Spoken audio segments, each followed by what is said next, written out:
Assalamualaikum warahmatullahi wabarakatuh. Saya Khadijah Makarim. Topik kita kali ini adalah analisis SWOT dalam penelitian kualitatif. Teman-teman sekalian, di dalam melaksanakan penelitian yang berminat menggunakan pendekatan kualitatif, teman-teman bisa menggunakan analisis SWOT untuk menganalisis datanya. Analisis SWOT itu adalah bagaimana kita melihat kekuatan, kelemahan, peluang, dan ancaman di dalam suatu kegiatan, ya. Misalnya saja kita akan mengamati satu variabel. Kemudian kalau kita lihat apa itu analisis SWOT, yaitu suatu teknik perencanaan strategik, ya, yang bermanfaat untuk mengevaluasi apa yang dievaluasi, yaitu tadi yang keempat, kekuatan, kelemahan, peluangnya, kemudian ancaman. Apa saja yang akan kita teliti dilihat dari 4 faktor tersebut. Nah, teman-teman sekalian, dari 4 tadi, kekuatan, kelemahan, peluang, dan ancaman tadi, kalau kita bagi itu menjadi 2 faktor, ada internal, ada eksternal. Misalnya kalau kita ingin melihat satu perusahaan, ya, dengan kita analisis dengan SWOT, berarti yang internal itu adalah kekuatan dan kelemahan perusahaan itu. Lalu masalah peluang dan ancaman kan itu dari luar perusahaan. Itu kalau perusahaan, ya. Kalau misalnya yang lain lagi, misalnya ada organisasi, misalnya ingin kita lihat dengan SWOT, berarti yang internal itu adalah kekuatan dan kelemahan dari organisasi itu, dan kemudian peluang dan ancamannya di luar dari organisasi itu. Jadi garis bawahi bahwa di dalam menganalisis dengan menggunakan SWOT itu kita bagi 2. Ada yang internal, yaitu kekuatan dan kelemahan, dan eksternal, yaitu peluang dan ancaman. Nah, baik teman-teman sekalian, analisis SWOT itu sesungguhnya adalah merupakan evaluasi secara keseluruhan, ya, dari 4 kekuatan tadi. Tergantung variabelnya apa yang akan kita teliti, apakah menggunakan, sebetulnya bisa juga menggunakan kuantitatif, tapi dalam kesempatan ini saya ingin mengajak teman-teman yang khusus untuk kualitatif dulu. Nah, misalnya kalau dengan SWOT itu perusahaan akan mampu menentukan strategi pemasaran, misalnya strategi pemasaran yang tepat itu seperti apa gitu, supaya jangan sampai salah, ya, salah duga, salah ukur, kemudian kita melakukan strategi yang keliru, maka lakukan SWOT tadi. Jadi yang internalnya apa yang kita lakukan di dalam perusahaan itu, kemudian yang eksternalnya apa yang harus kita lakukan supaya kita mempunyai daya saing dengan perusahaan yang lain, bagaimana perusahaan itu melakukan strategi pemasarannya, ya. Apa saja sih, misalnya apakah usahanya kecil, menengah, ataupun yang sudah besar misalnya. Tergantung skalanya masing-masing dan bagaimana menganalisisnya, tentu ada kekuatan tersendiri. Nah, baik teman-teman sekalian, kalau kita menggunakan analisis SWOT ini, kita harus tahu manfaatnya apa, ya. Jangan sampai kita nanti bingung. Jadi kita pilih SWOT itu, kita lihat manfaatnya. Yang pertama adalah dapat memahami, kalau contohnya perusahaan, ya, dapat memahami masalah perusahaan atau organisasi atau lembaga pendidikan secara internal dan eksternal. Jadi 2 faktor yang kita pahami, itu yang pertama. Kemudian yang kedua, dengan analisis SWOT itu kita dapat membantu dalam hal apa? Membantu dalam pengambilan keputusan yang tepat.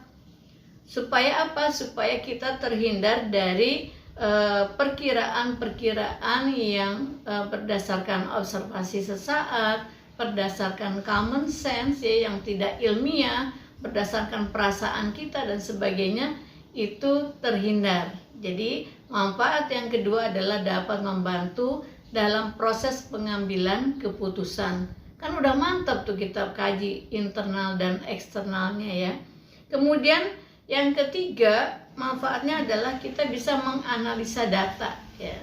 Dan yang keempat, dapat melakukan perbaikan secara kontinu terus menerus ya. Jadi kalau kita lihat dengan 4 kekuatan kelemahan dari 4 komponen tadi, kemudian peluang dan ancaman, itu kita dapat melakukan evaluasi secara terus menerus sesuai dengan perkembangan zaman, sehingga kita selalu inovatif. Kalau misalnya perusahaan selalu inovatif. Kalau misalnya sekolah sebagai lembaga pendidikan itu juga selalu inovatif dan sebagainya, atau mungkin bisnis yang jenis yang lain. Nah, baik teman-teman sekalian, mengapa saya angkat topik ini adalah ingin membantu teman-teman yang masih bingung bagaimana nih Bu ya, kalau penelitiannya kualitatif saya menggunakan pendekatan apa. Nah, di dalam proses menulis skripsi di masa pandemi ini, supaya teman-teman tidak terlalu sulit melakukan proses penelitian dan bisa cepat lulus, maka saya kasih contoh beberapa skripsi yang memungkinkan menggunakan analisis SWOT ya. Yang pertama misalnya analisis SWOT terhadap produk asuransi misalnya. Ya, jadi teman-teman tinggal lihat produk asuransi apa yang akan dianalisis dengan menggunakan SWOT. Kemudian misalnya analisis SWOT terhadap pemasaran produk ya, terhadap pemasaran suatu produk. Tinggal pilih produknya, mau yang pembiayaan misalnya seperti bank syariah misalnya, atau lembaga-lembaga keuangan syariah lainnya, atau mungkin lembaga-lembaga lain, apa produknya.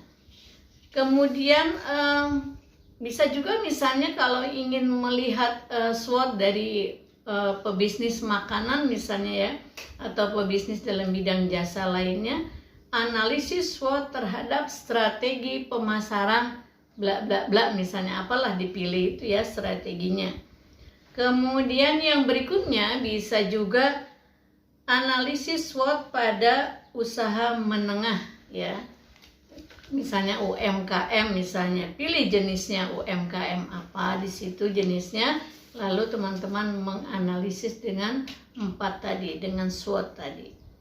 Nah, kalau misalnya teman-teman berminat untuk menggunakan kata strategi ya, dengan kata strategi tapi menggunakan SWOT, bisa juga misalnya judulnya begini, analisis SWOT sebagai strategi apa misalnya. Strategi penjualan, strategi menarik minat, strategi meningkatkan daya jual atau daya beli masyarakat. Nah, itu bisa. Jadi ini teman-teman bisa ambil kalau bidang misalnya pemasaran atau pengembangan suatu produk. Kemudian kalau misalnya ingin makanan ringan, ya cari aja misalnya SWOT terhadap makanan ringan yang kekinian misalnya, atau makanan khas daerah yang sudah hampir punah, ingin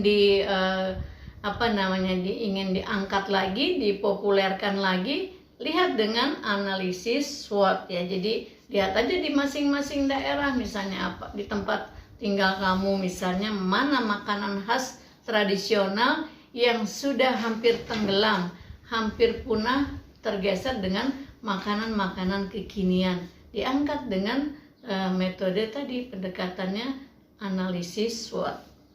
Baik teman-teman sekalian, kalau misalnya yang di bidang pendidikan bisa nggak pakai SWOT? Bisa ya. Jadi judul-judul skripsi yang menggunakan analisis SWOT di bidang pendidikan juga bisa ya. Misalnya contoh, analisis SWOT daya saing dalam meningkatkan mutu sekolah ya kan, bersaing tuh antara sekolah yang satu dengan yang lain, bagaimana caranya dalam meningkatkan mutu supaya banyak siswanya yang memilih sekolah tersebut.